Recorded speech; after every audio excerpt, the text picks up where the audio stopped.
We will call this work session to order. And with that, who's going to launch? Rebecca? Yes, thank you, Mayor. Thank you for coming. So what we're going to go over tonight is a little bit of a building code work session. Somebody. Is that me? It's not me. Mine would be a little more Metallica and less. Nursery rhyme. There we go. Perfect. We are going over some of the building code items that you saw at our last regularly scheduled meeting in a work session format to go through some of the background and some of the work that staff has done. So what you have before you are ordinances that go with the 3 code books that have been proposed to be updated. One is the International Building Code, one is the International Existing Building Code, and the other is the International Mechanical Code. Just a quick review of how kind of codes work in our organization, cities as a whole. One of the big pieces, and you heard from your fire chief last regular meeting, was a ISO compliance. That's really important to keep making sure that we have updated codes to maintain that insurance rating.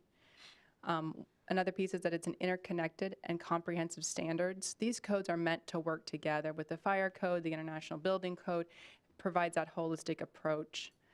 You want to continue to update your codes to address those modern challenges. Again, you might have heard Fire Chief mention like lithium-ion batteries. Certain things change throughout the time. So if we don't update our codes on a regular basis, we could really leave out some of those modern pieces. One of the other things we're always looking for is a streamlined regulation that allows for lower risk activities to not need the same level of protections. We have a couple of examples here that you might have heard previously. One is the removal of the sprinkler requirements for the outside storage units, and the other is an exemption from hood suppression systems for domestic cooking. So anytime that we can try to bring down the regulation, if it's a lower risk, we try to allow for that. Again, just to continue to spur development, make things easier on the property owners. Other things that we took into consideration, and we always do throughout our processes, is the regional alignment and that contractor familiarity. We worked very closely with the metro area, the Sedgwick County, Wichita area, to make sure that our codes align with what they're doing so that a contractor working in the metro area can come here and build and be used to the same types of similarities. We're always looking for those enhanced development opportunities, and that familiarity of codes assists with that so that your building plans, especially if it's a large operation that maybe needs multiple locations, you can kind of have a copy and paste, if you will. We wanted to allow more opportunities for adaptive reuse and revitalization to help the Commission's goals for more development, especially in some of our older areas of town. As you might remember, most of our buildings are older than about 1970, so adopting the existing building code really gives that flexibility for those existing structures. Another item that was looked at was the commitment to the, continuing our commitment to establish and recognize safety standards. The National Fire Protection and everything gives us that minimum level of safety, and we always want to make sure that we have safety first. You know, we don't want to have any loss of life and property if we can avoid it. And then lastly, again, it's that developer confidence and familiarity. We really wanted to make sure that the large developers, the small developers that we were working with had the confidence that we were adopting codes that made sense, were right-sized for our community, for our region, and that had that familiarity to work with what other building builders and building owners are used to doing. So as a quick reminder, when we update our codes, we usually regularly update our codes every 3 years. This keeps us to date with the industry and other jurisdictions. You might notice there's been a slight lag in this process, and that's due to the international codes moving from a print to a digital format and having to kind of catch up along the way. So if it's not quite 3 years, it's because of that. These 2024 building codes and mechanical code that you have in front of you today, that would help bring those codes in line with the fire codes you adopted just a couple meetings ago. So again, trying to keep that consistency across all codes. So the first one that we are going to go through today is the International Building Code. The International Building Code gives minimum design standards for building and life safety. The 2024 code includes many updates and changes from our currently adopted 2018 codes. Most of the code is being adopted as is, and you can see some of our building officials have those full code books in front of them today. What you have in your sheet, and the IBC starts on page 21 of your packet, that's just the ordinance that has some items that we're wanting to amend that make it more regionally or locally applicable. So most of it is asked to be adopted as is in the larger book, but these are some amendments that we're asking for, or exemptions. And universally, with those are accepted to take as best practice. So we try to accept as most of it as possible and move from there. All right, so in those amendments that you have before you, these help to put the city more in line with those other jurisdictions. And again, we're looking at the Wichita metro area mainly, and help that ease of use for regional contractors and developers. We want to make sure that the exemptions align properly. So an example of that is, we're not in California, we're not in Florida, so maybe certain things that are required by either state law or regional needs or environmental wouldn't be necessary here, but we do have tornadoes, so we need to make sure we have safety precautions for that. Those are the types of regional needs that get looked at. As a reminder, all of these amendments will get sent to the state fire marshal for review and approval. After your last meeting, those were sent. We've got about a 30-day waiting period, though, which we're still in. And then the red line in the ordinance shows some of those changes proposed. I will make a note that some of the red line is a little bit bigger or maybe doesn't exactly meet it, and we're going to go through those piece by piece for you so it's a little bit clearer. Again, these are ordinances that we were moving around, so in some of the movements, some of the red lines got a little bit maybe not as clean as we would have hoped. I'm about ready to hand this over to Justin to start us on a line-by-line piece as our building and zoning supervisor. But one thing to note as he begins this is the Board of Appeals and Variances. So a large piece that changes in the ordinance right at the very, very beginning is a move from an advisory board panels, which you've normally had and appointed, that did not have a quasi-jurisdictional ability, to a Board of Appeals process. And in the Board of Appeals, if a building or property owner has a concern or an issue with the way one of these codes is working, they can bring it forward to an appeals board, and Justin can tell us a little bit more how that would look like and what it would work. Okay. Yeah, the Board of Zoning Appeals, which is also would be the Planning Commission, who also serves as our Historic Preservation Commission as well, would serve to meet those needs if we had any kind of appeals come before us. I'm going to step back one here to that 6101. Our city clerk has a library that we usually kept 3 of each of these books in there, and we don't think that's necessary. A lot of people go digital these days or Google everything, so we're going to the 2 books that allow us to check them out if necessary for people to study, or they could also use them to take our local test on IBC and the IRC stuff. Then we would move into section 6-103. These are the deletions that we're removing from the books. Then we would go into what I believe that David could take over on from the stuff and the amendments within the code books. Okay. So I'll start at 6104. 101.4.6 energy. We are just adding clarification and adding the Newton City Code. So basically it's just directing them to our ordinance. Existing buildings, we mirrored Wichita on this one. Essentially it's just more clarification on how the existing buildings will work. There's 2 areas that need to be met for engineering purposes, which we believe is safer to have, especially with some of these older buildings with the brick facades. We think it would be safer to have some of those requirements in there. So then we'll jump forward a couple pages to 105.2.1. Can you give us, Took out equipment replacements. Just a second, and David. do you have page numbers on the bottom of your sheets? Sorry about that. Page. Yeah, let's jump to use page those. 9. That'll Sorry. get us there quicker. Oh, I don't- And for you all, if you're looking at the pages that we printed out for you, that would be also page 25. They've got double prints, so they've been stacked together. So it's either 9 of 45 or 29 of 75 Okay. if you're looking. Okay. And then emergency repairs, we took out equipment replacements. So basically, any repair made must be reported to the building official within 1 day. Time limitations for application, this is for a permit application. We removed the 180-day requirement, we removed the 180 days, and basically we're saying your permit application will remain in effect unless you abandon the project. Instead of giving you 180 days to start the project, or to have your application, there's more clarification later in the code that says you have about 180 days to start the project, but we don't feel you need 180 days just for the permit application. Placement of permits, we just mirrored Wichita. They require placements of the card outside the building. It's something that we used to require. Kind of went away from it when we only had one building inspector. So we are now bringing it back in and mirroring what Wichita had in theirs. Schedule of permit fees, it's just directing you to our fee schedules. Plan review fees, it's always kind of been in our ordinance to have a plan review fee, but we've never actually initiated it. So this is just bringing it up to match what, because we already have engineering fees for any engineering plan reviews.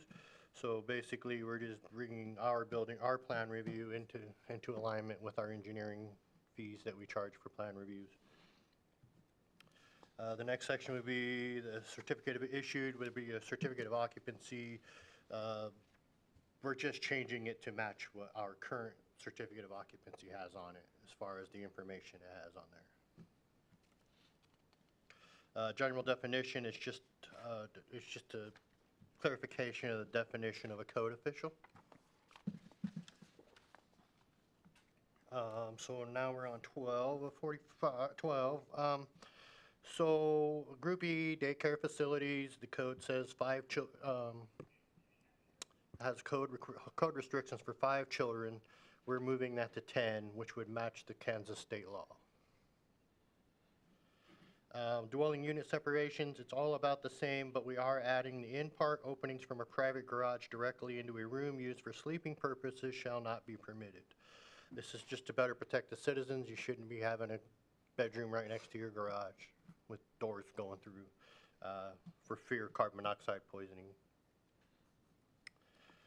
Door width, they had it at 28. We believe we are mirroring Wichita and going to 32, which will provide better egress and safety for people to get out of a building. Fire suppression, again, we're following Wichita. This is for airplane hangars. It gives an exemptions for airplane hangars. It's something that would make sense here, seeing as how we have the airport. Group E occupancies, we just added another exception, basically talking about storm shelters. Living in the state of Kansas, that's something we need to keep an eye on.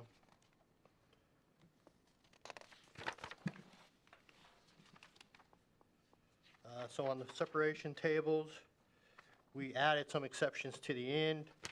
Majority of them just talking about canopies and drive-up, drop-off areas for people dropping, like more like hospitals or hotels type.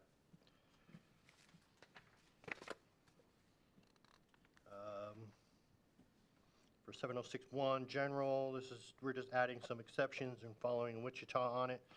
We feel like what they put in there is sufficient and safe, so we just decided we would mirror them on that one. And Andy, can you speak to us a little bit more about that firewall? That one was more in the IEBC. This one is just allowing, this is talking about the electrical service in the firewall. Okay, thank you. And basically, we're just adding a little more clarification with some exceptions in there than what the code's gray area has in there. It leaves too much area for misinterpretation. Area limitations talks about windows, the amount of windows you're allowed to have on a building, on the front of your building for fire protection. We've added exceptions to the rules, which would make it easier for people doing commercial buildings. acceptance test. Again, this is about airplane hangars. This is based upon airplane hangars. And it allows, it just talks about the licensing and requirements. We mirrored Wichita on that, talking about the fire alarm system and qualifications for the people working on them. Fire areas, we just added an exception to allow a little more area. Environment, again, we're just adding a little more clarification. The code just doesn't have much in there. We agreed with what Wichita wrote, just a little more clarifying. This is something too that Andy might want to speak on why they're doing it. Yeah, so this, Chapter 9, the I codes, international codes, a lot of the books talk to each other. So the International Fire Code will reference the building code will reference fire code. The whole package works together as a suite. And so this is one of them that was talked about in the IFC and now again in the IBC. So we're copying a lot of the same things because they're the same. Chapter 9 is almost repeated in both books. This one is talking about whenever they need to provide some sort of heating for fire suppression. So if it's in an unheated area, they need to maintain 40 degrees. Wichita just added that it can't be on a switched circuit, so somebody doesn't accidentally think they're hitting the light switch and shut off the heater, and then they freeze out their system. The next one down, Group A2, this was an exemption that we put into the fire code, or attempted to put into the fire code, but it was rejected by the state fire marshal. We're attempting that again, hoping that we can get it through. This was approved for MABCD and approved for Sedgwick County on a technicality. But it allows for, instead of requiring a restaurant to sprinkler, it allows them to add a third exit up to 299 people instead of sprinklering. So give them more ways to get out to reduce the need for a sprinkler. We'll see what the state fire marshal has to say. And that's just based on the number of people, not the footprint or square footage of the... So number of people is calculated off the square footage of the space. Okay. So they would have an occupancy up to 299 with a third exit, then they wouldn't have to sprinkler. Trying to give some of those exemptions where we can have a reasonable level of risk or give them other alternatives if it gets approved. Going down 903.2.8, Group R, this is a bigger one. We're again going to send in what we tried to send in last time to see if we can get that approved. They approved the 1- and 2-family dwellings being exempted from residential sprinklers, but they did not approve triplexes and quadplexes or fourplexes. And so if it's approved, then we can go back to doing what we thought was right. If it's not, they sent out a memo saying this has to stop across the entire state. And any violation, they'll come talk to us. So we're going to attempt to get that through again and see what they say. Group S1, this just allows an exemption for aircraft hangars up to 18,000 square feet where they don't have to sprinkler. S2, the next one down, we took out the one of the requirements for sprinklering for open parking garages so that they would not have to be sprinklered. Next one down, opening dimensions and access. What we did is better define what an egress window should be, not only to make sure that people can get out, but also to make sure that firefighters can get in. This has been in Newton's codes for a long time. 903.2.11.3, building heights. We added the exemption of open parking structures mirroring Wichita, allowing them to not need sprinklers. Alarm activation and enunciation, just use clarifying language to mirror Wichita's again, that the fire alarm system has to monitor a suppression system. Group F1 and S1, we allowed a non-combustible partition not to exceed 50,000 square feet, or exceeds 50,000 square feet. Just more clarification, more exemptions, allowing some other options. Visible location, this is talking about the horn strobes that are on the side of a building, that they need to be placed over the fire department connection, again mirroring Wichita, Sedgwick County.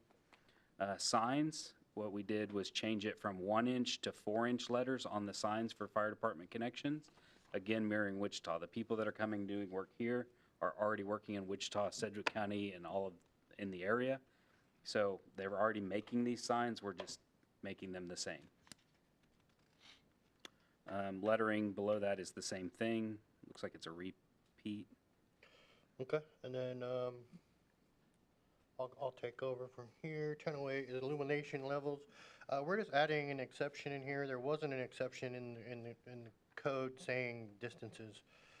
So we are adding an exception in here, just basically stating intervals of 50 feet or 25 foot in any direction.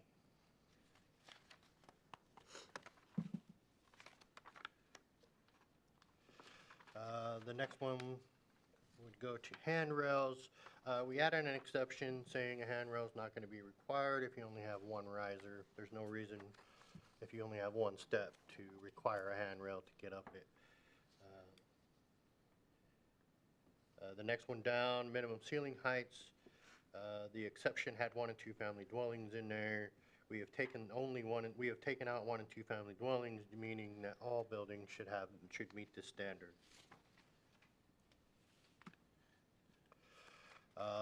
Number 5, we also added number 5, which matches what IRC has, or International Residential Code, with a minimum head height of 6 foot 8 inches. So we were just making sure that that's clarified. Walls and partitions, we just added an exception, basically making private bathrooms not be required to meet some of the non-absorbent requirements that would be required in a bathroom. If you have a private bathroom in your office, you don't have to have the plastic walls, is basically what it's about. So roof design, this is basically clarification. The code didn't have much other than it just says to follow Chapter 11. We are adding more clarification. Again, secondary drains or scoopers. We're just adding more clarification to what the code says. The code just doesn't go very far in depth. Reductions for uniform live load, roof loads. We are not going to allow them to go down below 20 pounds per square foot. Being in Kansas, that's just what our standard is 20 pounds. Our roof should be designed to handle 20 pounds per square foot of snow load. Establishing flood hazard areas, we were just basically adding in here the flood insurance study of Newton, Kansas, Harvey County, done in December of 1989. Frost protection for 1 and 2 families. This is just adding clarification of frost protection of a foundation. The next just goes into plumbing, and this all kind of comes into one big thing. None of this has changed in the front part. The only thing that changed is on page 33. We added some exceptions for the number of plumbing fixtures required. 2902.6, small occupancies. This exempts small occupancies from having a fire or having to provide drinking fountains. Current code would provide any commercial facility to provide a drinking fountain.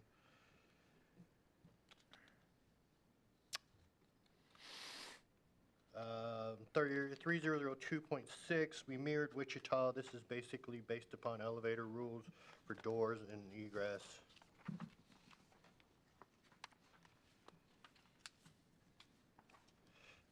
Limitations, so 3114.8.5.1 talks about shipping containers, intermodal shipping containers being used for building. We added the bottom that says intermodal shipping container shall be painted and sided in a color and style so consistent with the surrounding buildings.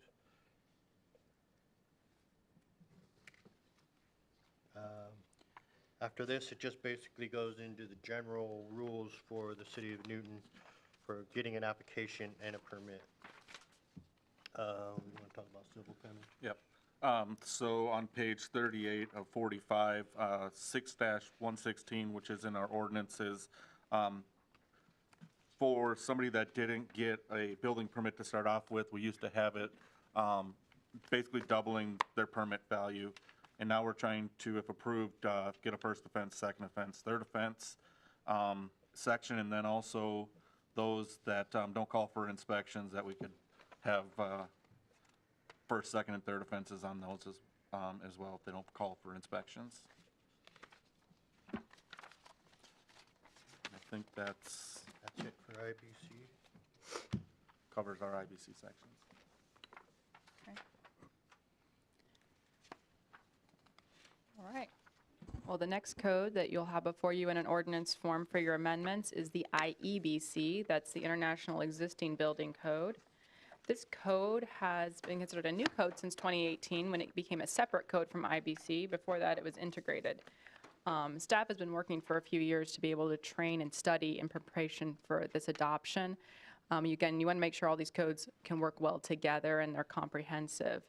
Again, the amendments that are in your ordinance to consider follow those regional jurisdictions, with the red line areas offering mainly clarification and detail like you just saw through the building code. And one thing that they also do is integrate the ADA requirements. So I think David might be able to get us started. Okay, so the first part of that is we're just some deletions that we're taking out of the existing building code, such as enhanced classroom acoustics. It would require classrooms to put more acoustic sound mats in their rooms. We think that not having that in there would save the money, would save the schools some money. And I don't see any increased value to the raised cost of putting the acoustics in. Buildings previously occupied, we just took International Property Maintenance Code off of there. We don't really use the Property Maintenance Code for code interpretation, as we don't have rental inspections like some other jurisdictions have.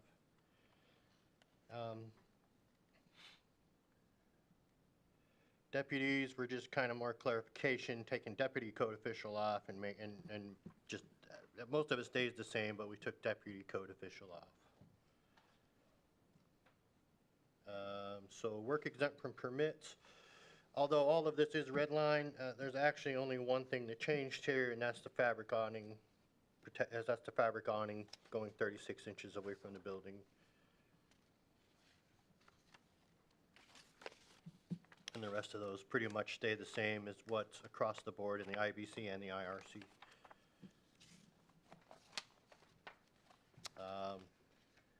Emergency repairs, we're just changing it from code official to building official to match what the code book says.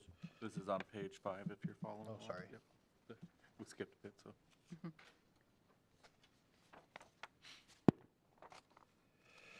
The second one just talks about, so that it was saying cutting of any wall, partition, or portion thereof. We have changed it to the removal or cutting of any structural member or load-bearing support. We don't feel that a non-load-bearing wall should be held to the same standard as someone trying to do load-bearing walls. Again, time limitations, we're matching IBC. This is the same thing we talked about in IBC, where we don't feel like there needs to be a 180-day time limitation for the permit application. Expiration, we just mirrored Wichita to better explain, or better define expirations. Placement again, this is just matching IBC and mirrored from Wichita. Permits, this is just telling you to go to our permit fees, our fee schedule.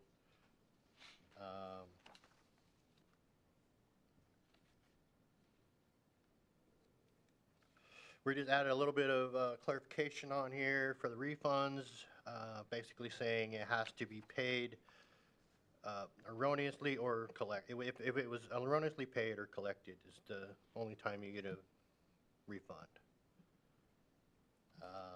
certificate issued, again, we're just trying to bring this to match what our current certificate of occupancy has on it. And then again, in definition, they're just clarifying the definition of a code official.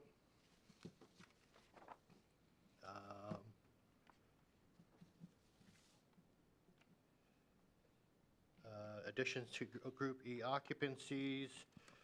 This adds an exception to strict requirements for storm shelters. This would allow schools to potentially use the current storm shelters they have instead of making them build new ones.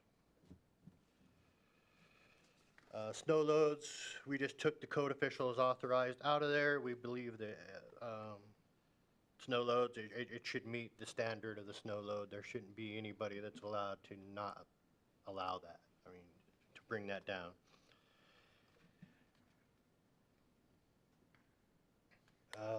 Design, we just added that, it only talked about ADA and ICCA 117.1, which are both accessibility codes. We just added that it needs to also meet the International Building Code and Residential Code requirements. Alterations, clarification of compliance with IBC as a whole, not just Chapter 12 as the original was basically stated out.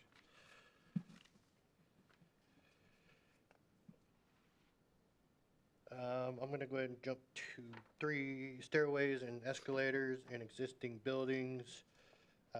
Basically, we're just adding ADA and ICC 117.1, again, accessibility codes for people with mobility issues.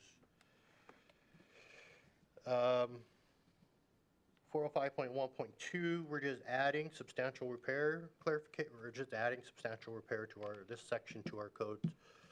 This mirrored Wichita, and we agreed with it.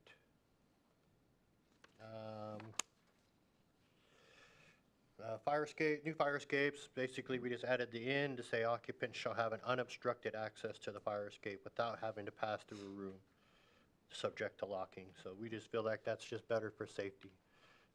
There shouldn't be any obstruction to people being able to get out of the building in any way in case of a fire. This next one talks about fire escapes as well.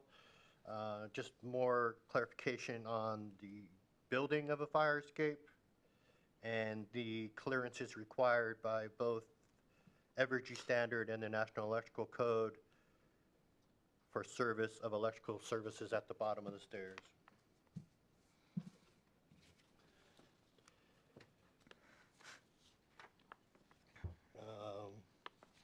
Dimensions for fire escapes. We just added an exception that any modification to the guardrails or the stairways to a fire escape shall be approved by the building official. Basically, this just brings them to the table to explain to us what they're going to do so that we can look at what they're doing to make sure it's going to be safe. Work area, we're just adding clarification. A lot of what this clarification is going to do is it's going to be good for the reviewer, the plan reviewer, when they're reviewing it. Materials and methods, we just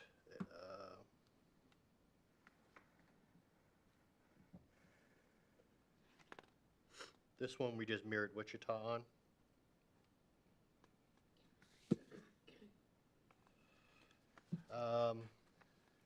We're going to go back to another one, which is basically talking about fire escapes. This is in a level 2 alteration. Basically, we're matching IBC and mirroring Wichita. Same thing as the other. Just there's 3 levels in the International Existing Building Code. So we got one for level 1, level 2, and level 3. Dimensions.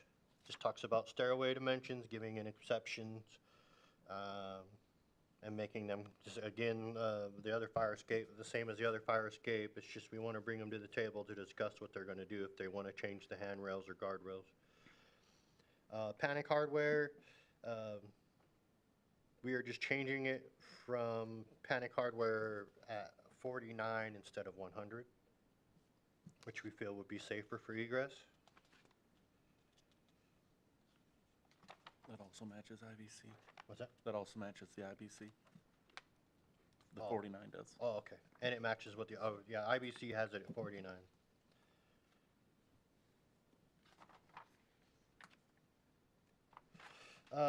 Stairways, 804.11. The code only has like 2 sentences in there, so we're adding, we're mirroring Wichita, just add some more clarification for requirements for stairs.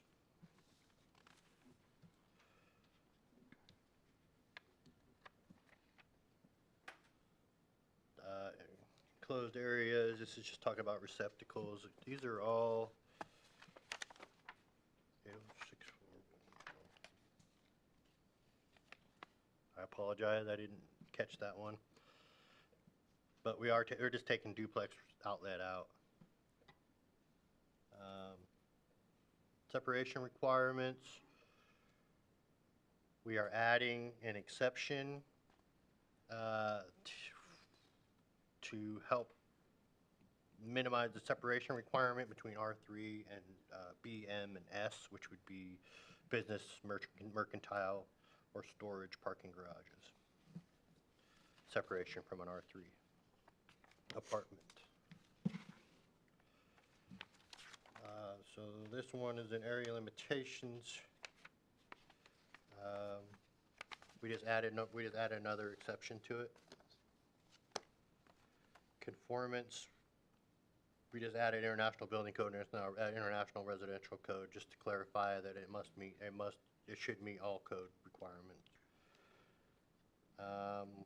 And then walkways, it just talks about this is just kind of exempting, if there wasn't one planned to be there and there wasn't one currently there, it's not gonna require you to put a sidewalk in.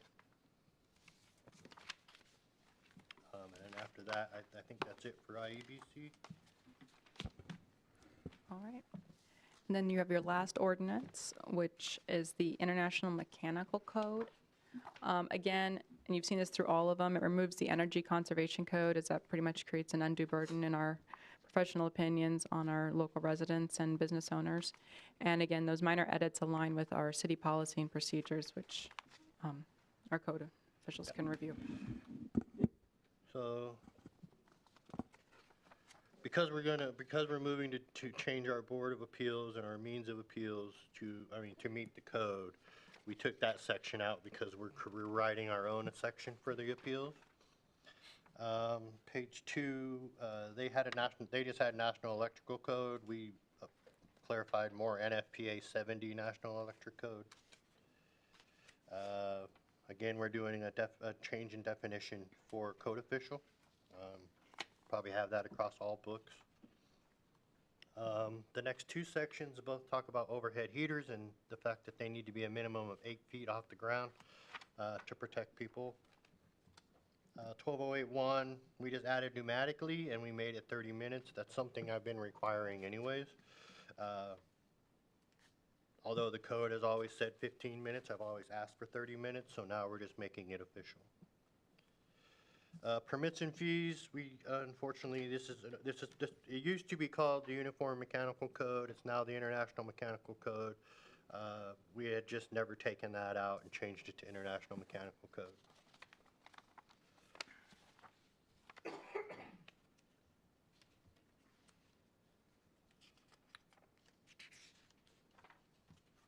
And then this is just talking about fees for work without permits. Penalties. It points you to our penalties section, which we talked about in the IBC. Local regulations, we're just taking that out. It's talking about the solar energy code, and we have not adopted that code and do not plan to at this time.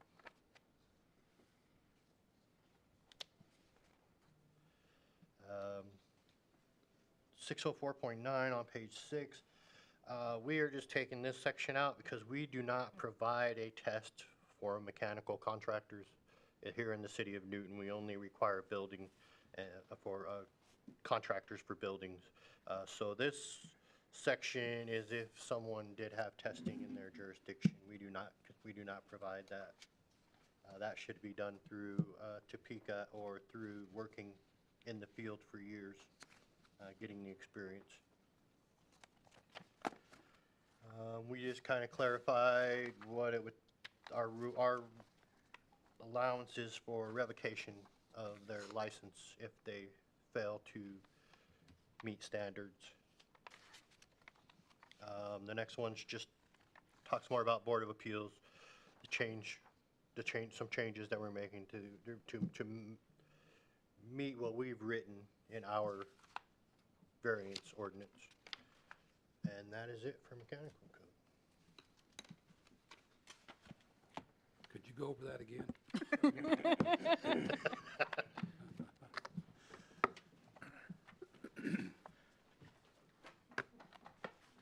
That's a lot of work, and I thank everybody for having gone through that process of sharing with us the reason why we've made some of those changes.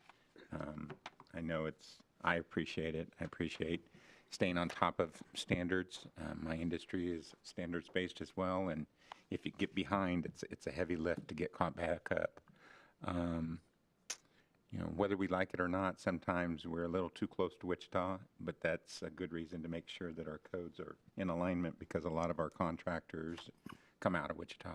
And I would say 90%. yeah, Andy, do you get a sense of the timing of when they're going to rule on or give their opinion on from the duplex to the triplex as far as sprinkling? As far as what we submitted, the statute gives them 30 days to review it. Okay. So which will put us when? I'll look that up. Okay. But for sure, by the end of the summer, they should have a ruling for us. Do they get a choice of an extra, like that third exit or the sprinkler? Or do they have to do what? So when we wrote that into the fire code, they just told us that that was against state law and made us take it out of our ordinance. Okay, so you have to have that. You third have, if exit. you have 100 or more people in a restaurant, you have to sprinkler. Okay. but somehow Wichita, Sedgwick County got theirs through, so. Yes. They didn't, OSFM didn't answer in 30 days, so they were So able to get it does through. it default, that was going to be, so it does have a timer on it. If they don't reply in time, then it defaults as submitted. Somebody keep them busy. Let's send them some other stuff and. Yeah. Yeah.